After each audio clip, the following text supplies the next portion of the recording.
અભેપર ગામના સીમાડે મોડી રાત્રે વિસ્ફોટકોના ભડાકા થયા હતા। જ્યારે આખું ગામ સૂતું હતું ત્યારે ખનીજ માફિયાઓ મોતનો ખેલ ખેલી રહ્યા હતા। પણ નાયબ કલેક્ટરની ટીમે રાત્રે 12:45 વાગે ત્રાટકીને ખનનનો આ કાળો કારોબાર નેસ્તે નાબૂદ કરી દીધો।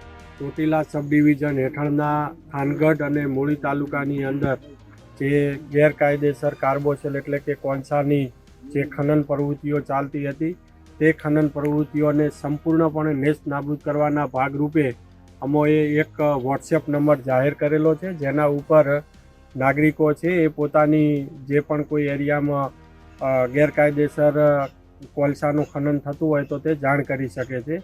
અને તેના જ ભાગરૂપે ગઈકાલે એક મેસેજ આવેલો કે થાનગઢ તાલુકાના અભેપર ગામની અંદર સીમ વિસ્તારની અંદર એક ખાનગી માલિકીની અંદર વિસ્ફોટક પદાર્થના ભડાકા થઈ રહ્યા છે અને કૂવો એક ચાલુ કરવામાં આવેલો છે, જેને ધ્યાનમાં રાખી અને આજે અમારી નાયબ કલેક્ટર પ્રાંત ચોટીલાની ટીમ સાથે રાત્રે 1:30 વાગે અમોએ રેડ પાડવામાં આવેલી હતી।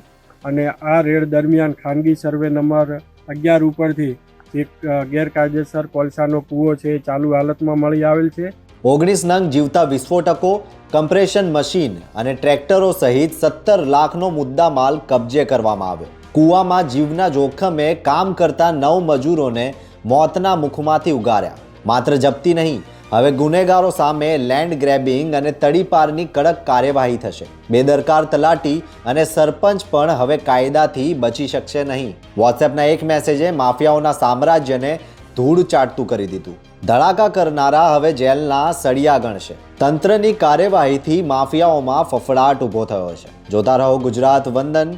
ધન્યવાદ।